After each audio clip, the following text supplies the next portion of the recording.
I'm Scott Wright from Franklin, Indiana.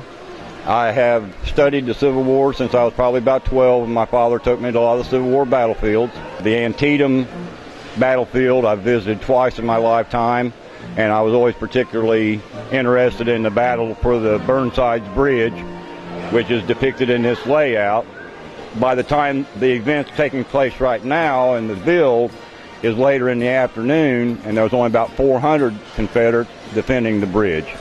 And the 51st New York and the 51st Pennsylvania were ordered to take the bridge, which they did after they requested a ration of whiskey.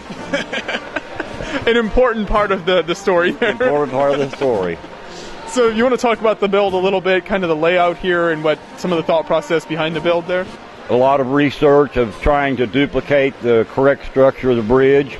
At the time that there was an old quarry, as you can see on the layout, that's where they got the stone for the bridge.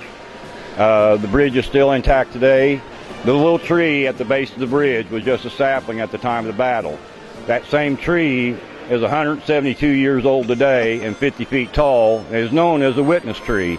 And I have had my picture taken beside that tree twice in my lifetime. You got a lot of minifigs in there. Where were you able to get those from? Those were from the Lone Ranger sets. They were perfect for the Union troops. The Confederates, I mass ordered a lot of gray bodies and hats. Of course, their uniforms weren't quite as uniform as the Union side, so you have a little diversity in the hat wear, different clothing. The same type of musket was used on both sides. The little bayonets on there are aftermarket from a different source than Lego, but they're accurate to the time period.